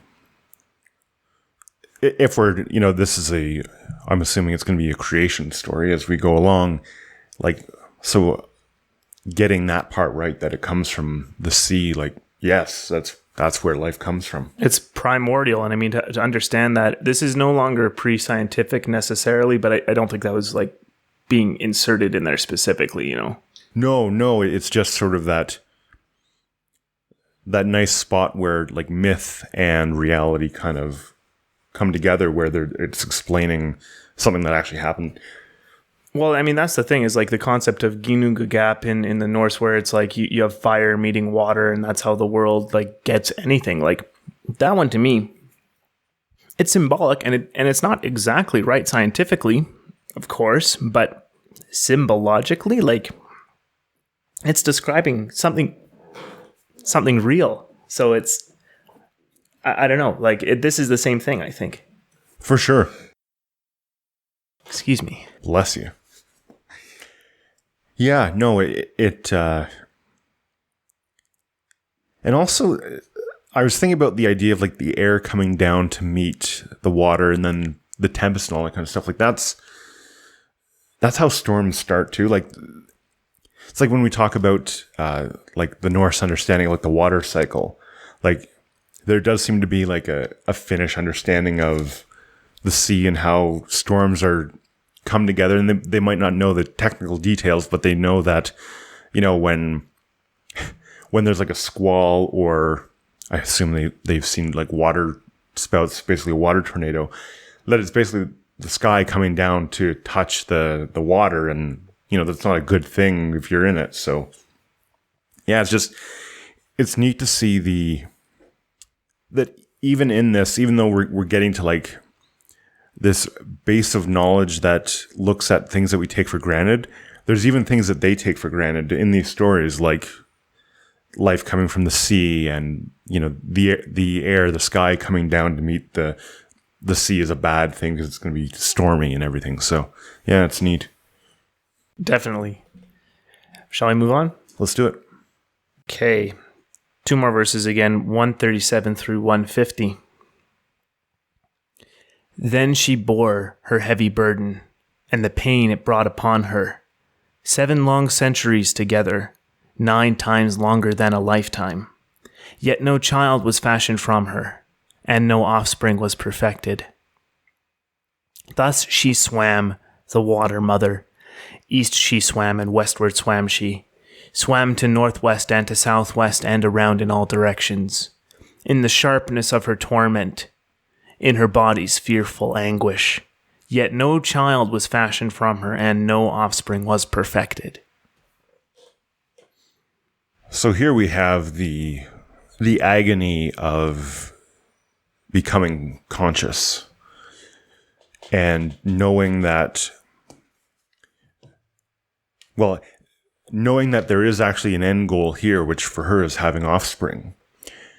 But she's not there yet, and she still has to go through all of this pain. And you know, it's when you see that goal, and you make sacrifices for it, but the sacrifices aren't big enough, or they're only like the first of many sacrifices that have to be made, and you can see what you want, but it's still out of reach. Like, yeah, it's torment, and you know, there's fearful anguish, and it's awful. And this is what she's going through, and there's the payoff isn't coming yet. Yeah, exactly. And I mean, so that's the thing. Like, it's almost like, in order to achieve the next level, in order to achieve whatever you're trying to create, or become whatever you're trying to become, there's going to be a lot of kind of this tediousness, you know, and it's going to take a long time. It's strange. It's like it takes hundreds of years for something like that, in this case, to actually come together into creation. I mean, I think that first of all implies that this is what's being created is a big deal, but also it's more like the process is going to take a long time just in general. And I think in a lot of ways you have to be a part of the process. Like, she's swimming. She's not just sitting there. She's swimming. She's actively doing something. Like, swimming in general, like, I mean, you're actively touching the water and using it to propel yourself forward. Like, I think that's like she's actively engaging the waters that have already, you know, the sea already woke life within her, but she still has to actively engage it to kind of get it there. And then the language here, no offspring was perfected. There's a, there's a concept of there being kind of a finality there, like there's a final form that you need to reach, and I guess she's not getting there.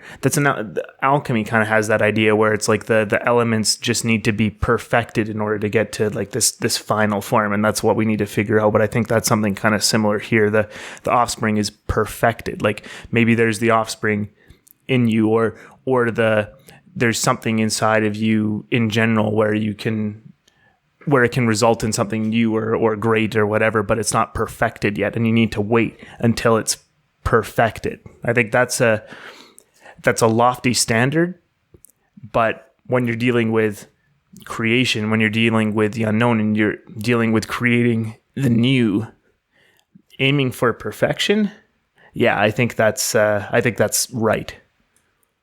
Definitely. Even just from sort of that perspective of like self-help stuff, there's always that idea that, or that, I guess it's more of a meme where they have, most people think success is like this and it's a straight line, but they say success is really, and then it's just a big squiggle. So not to get all like, I don't know, preachy or whatever, but it's that idea. There's a lot to go through when you want to grow and get what you want. It isn't a straight line, and really it's painful and terrible, but you have to keep your eye on the prize, and yeah, you have to keep your eye on perfection or the highest good or whatever you want to describe it as, and I think in general that should be your ideal. Like in anything that you do, I think the lesson here is like in anything that you do, and in anything important, like there's going to be this pain, right? But in anything you do, you should have your end goal in mind. And I think perfection sort of implies that there is some end perfect form that you're necessarily going to know what it is. And I think that's usually not the case, but at least you can have some idea, right? And you aim for it. And then I guess the other side of it is like, you have to wait until it's good enough to emerge, like, certainly there's something to, you try a whole bunch of times. Maybe you're wanting to be a great painter and like you paint a lot of pictures. It's not like you keep trying to paint one until it's perfect. Like that doesn't usually work for people sometimes, but that doesn't usually work.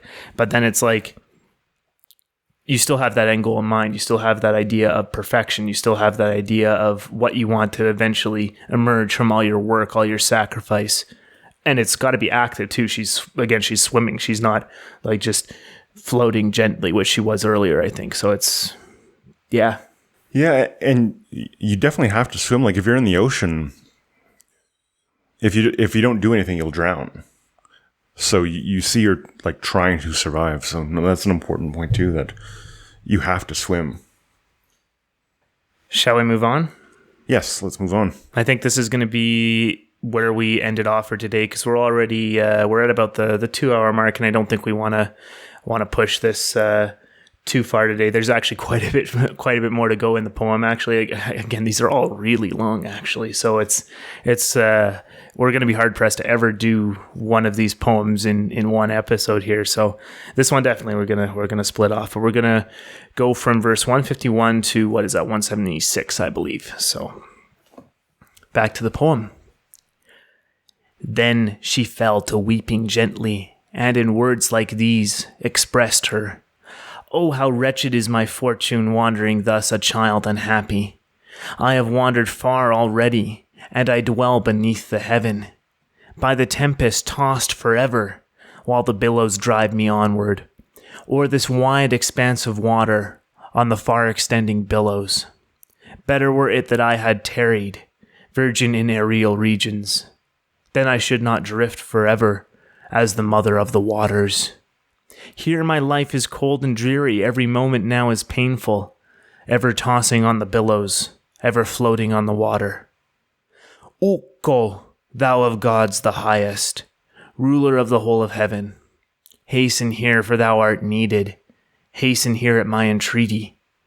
Free the damsel from her burden, and release her from her tortures.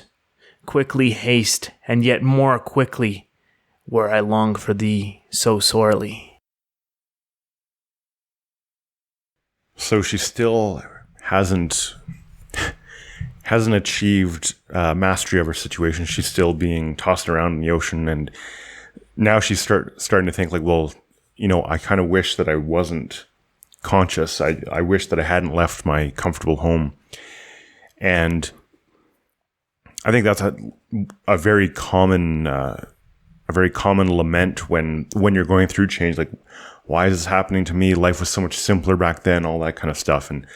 And you're seeing, the mother of water going through this. And I like that because, the mother of waters, that's a hefty title. Like, that's not just, Bob down the street. This is a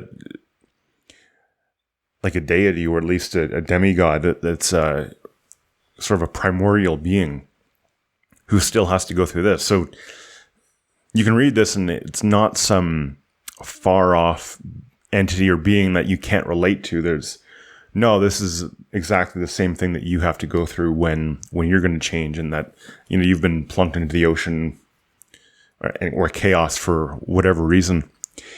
And it made me think of sort of the painful way that we learn things. And so there's sort of, I don't know where this theory comes from, but I really like it, so I'm going to use it, that there's sort of 4 stages to learning anything. You go from unconscious and incompetent to conscious incompetent to conscious and competent, and then unconsciously competent. And basically, you start off in a position where whenever you're doing something brand new, you don't know what you don't know. And so you're just trying, but who knows what, who knows what you're doing. And it's only when you start doing things wrong for the longest time that you start to realize that you are, one, incompetent, but you know why. So the things that you don't know, or you didn't know, now you know that you're not doing it right, which is it's a lot better to be there, because then you can start working on the things you don't know. At which point you become conscious and competent. So you can do it, but you still have to think about it. But then once you've sort of mastered something, you don't have to think about it, and you can do it right. And I think we're seeing a bit of that here, where she's, at first her life was a burden, and she was lonely, and it just, something wasn't right. But now she's starting to feel like, the sharpness of her torment, yet no child was fashioned from her. So now she knows she's lacking that. She's lacking that thing that she wants to give birth to a child. She's lacking that. So she's kind of in that terrible spot where she's conscious but incompetent, because now she knows what she's missing. And I'm going to assume that crying out to Ukko is kind of her becoming conscious, and it's going to be the switch between conscious and incompetent to conscious and competent, and getting that. That's awesome. No, that's a great point. That I think I'd heard something similar to that 4-stage thing before, but yeah, it's really cool to hear it described. And I love that you made that point there. My whole thought on this entire thing was really like her putting intentionality to it. And so, I mean, like that's it, right? You're conscious, exactly. And then becoming competent. Like you are saying intentionally what you want. I think that in a lot of ways, that's what prayer is in general. It's like, it's a way of focusing your intentions so that you can focus more clearly on your true goals. And I mean, that's agnostic to whether or not, prayer is a real thing and blah, blah, blah. But I think in general, like what it has the effect of doing is it focuses you, whoever, on your goals, on the things that you want. And by praying about it, which in this case here, I think that's her focusing on wanting to be freed from her burdens. And well, we're going to leave it on a cliffhanger here. And I'm not done talking, but we are going to leave it on a cliffhanger as far as whether or not she manages to figure that out and sort that out. So now Ukko is pretty cool. So Ukko is effectively the head of the pantheon. There's some debate whether Lönnrot kind of made that determination, like you need to have a head of a pantheon, and he just promoted Ukko from the what do you call it, from the general ranks of roughly equal gods to the head of the pantheon, or whether he was in general. And I'll let you decide that for yourself, actually. So Ukko means thunder. And the Finnish word for thunder, the modern Finnish word for thunder is Ukkonen, which is like directly derived from Ukko. And he's a thunder god. He is a sky god. He's about fertility. He's about thunder. His symbol is actually sort of like this kind of axe thing that looks a lot like a Thor's hammer. So, and then if you know anything about kind of in the Norse, how originally it was Tyr, who was related to Zeus, and just, I'll leave you with that there. But that's Ukko. And I forget exactly what is used here as kind of his byline in general, but I've heard something like, the highest god, like he's considered the highest god whenever he's phrased there, like a high creator of the world, something like that. Like he's a big deal. And what's funny is that we don't really meet Ukko here. Ilmatar is just praying to Ukko essentially, and that's kind of how we see him. But that is what Ukko is, like a thunder god, a sky god, and I'll even go as far as to say probably the head of the pantheon, because again we have to go on of what we have available to us, and the Kalevala absolutely is what we have available to us as far as Finnish mythology. There isn't really a lot else. There's some, but not a lot. So we have to kind of go with what we have. And so based on that, probably Ukko is the head of the pantheon. So there's that. That's interesting. When I was reading this, it made me think of, I think it's Sleeping Beauty. Yeah, Sleeping Beauty, not the one with the dwarves. I get those two mixed up. Because, so interestingly enough, in becoming conscious, the feminine needs the masculine, and the masculine needs the feminine for consciousness to be achieved. And we see that on a number of levels. One, when you talk about archetypes and Jung and like the anima and the animus, and how, if you're a man, you have to integrate the anima, which is the feminine, and that is like integrating the shadow, that's, whatever, but integrating the anima, that's like, okay, you've accomplished it. You're now a master at, I guess, being human. Same with a woman integrating the animus, like, okay, you've mastered becoming human. And I guess on the other, where was he going with this? Oh, just, sort of mythologically, like, with Sleeping Beauty, she was asleep until, Prince Charming came by and gave her a kiss. And I'm not going to get into the sort of the modern look at what that means as a sort of on a superficial level, but just on the deep psychological and archetypal level, that, it's the kind of the opposite sex that wakes you up because you want to be with it. And we see that with men like Adam and Eve. Adam became conscious because of the apple that Eve got and gave him.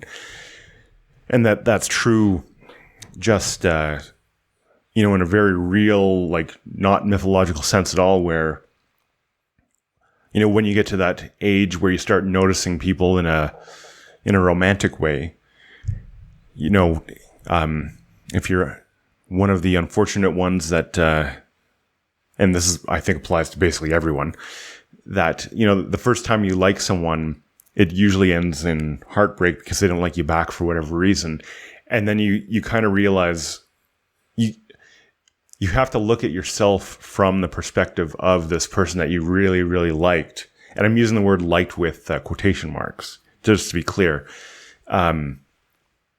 When you look at yourself from that perspective, then you start seeing all your faults and just like how miserable of a creature you are. And then you start doing things to mitigate that.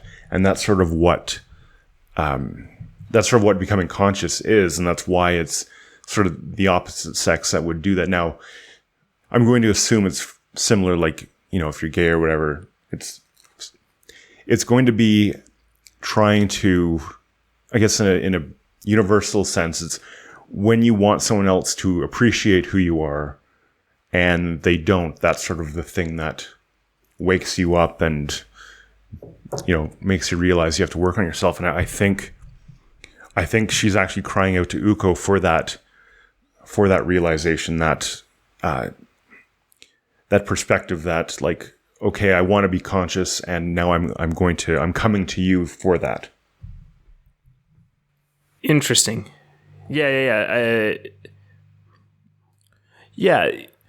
I didn't go there, first of all, but that's that makes perfect sense here. I mean, he's I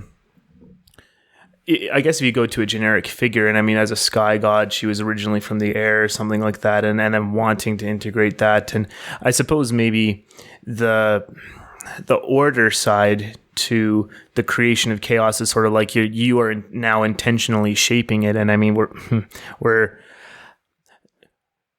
keeping this suspenseful, but we might just see some elements of order popping up in the aspect of creation that Ilmatar represents. And so I think we'll leave that narrative element for next time. And again, there is quite a bit to go in this poem, a lot of details here. So we'll leave that for next time, and we'll make sure to recap sufficiently so that we remember exactly what the story was here. But the next episode after this one, we'll definitely be finishing off this poem here. So awesome.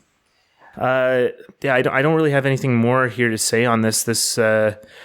We're in quite the tight spot here. Ilmatar is still without her child. She's now calling out. She's putting her intentions into what she wants to see happen, and I think that's important. Maybe she's going for integrating this animus for sure thing. So and by calling out to, you know, the ruler of the whole heavens, she's now directing herself at the highest good. And whereas before she wanted a child, now it's like, I want a child in service of this highest good. Right. And I think it was also like she wanted it to just happen to her, you know, like it was like you're floating in the water, like floating in chaos, just sort of expecting something to happen. And now it's like, okay, I'm going to actually direct this. And awesome. I like that a lot. Yeah. I think with that, that's where we're going to end it here. And it's been quite the good one. The first 102 lines are something else. Like, honestly, the beginning and the ending of the Kalevala, we have something incredible to look forward to at the end of the Kalevala Runo 50. And it's going to be a long journey, but I think we're going to enjoy ourselves. But this first 102 lines, my goodness, is that it's just so descriptive of, I mean, not to put too fine a point on it, but honestly, it's descriptive of what we're doing here.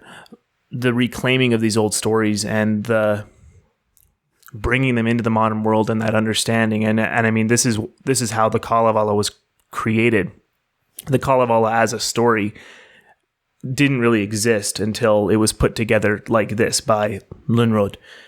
And so that's how this was created. And so it's just, there's something incredibly special about getting to be involved in something with that has that intention, you know, because again, like I think we just said, like if you go into something with an intention, I mean, like I think that's so much better than going into something with wanting sort of something to just happen, you know. So absolutely, the intention informs, especially a strong intention that is very clearly here. It informs everything you're doing, and so that it will shine through in sort of from the smallest thing that you're doing in service to it to the biggest thing, and it'll be it's coherent as well. Like, so yeah, in fact, like, you know, not to get all esoteric or whatever, but like I would say for you know, this is kind of magical in whatever that means.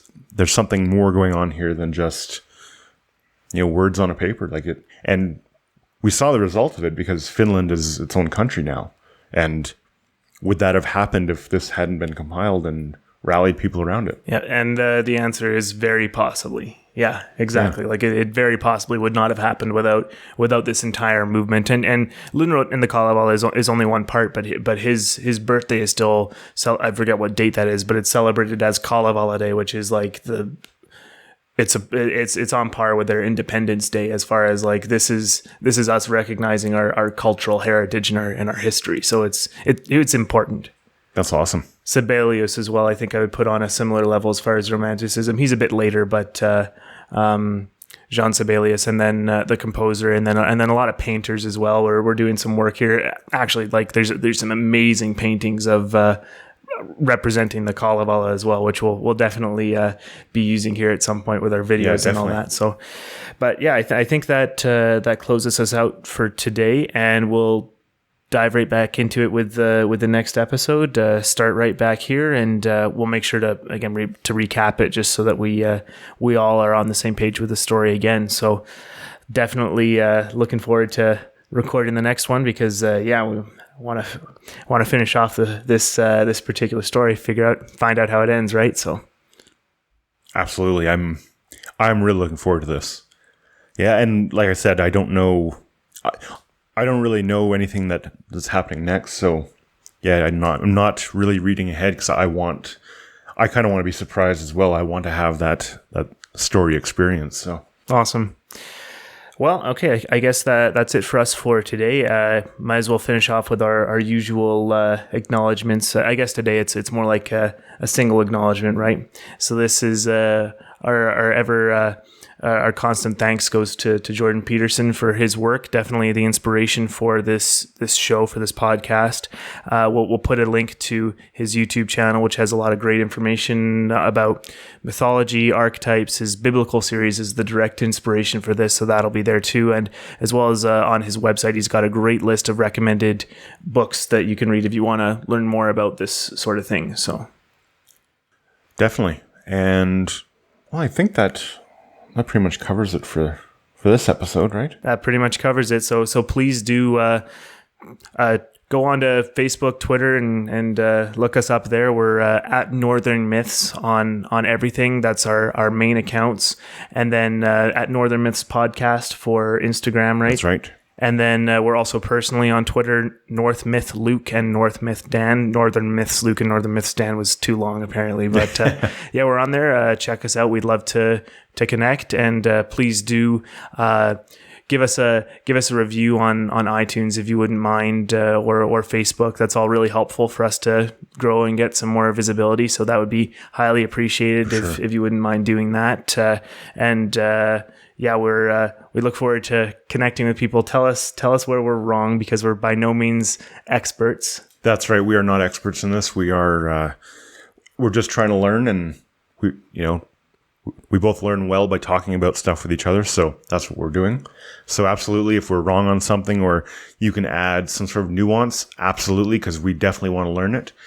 And what else? Yeah, connect with us on social media. Like we love connecting with people who are listening because, again, we're learning. So yeah, and everyone we talk to, it's like a big we love doing it. We love talking with people more about this stuff. So yeah, please do encourage the comments. So with that, I think we'll end the episode with our usual paraphrase of Carl Jung, which is to find out what myth you're living. And the purpose of that is to, if you're reading all these stories and seeing, what all these heroes and gods are doing, maybe take a look in your own life and see whether you're following that path or not, and find out what it is that you're living, find out what myth you're living. So with that, this has been the Northern Myths Podcast. Thank you very much, and we'll see you next time.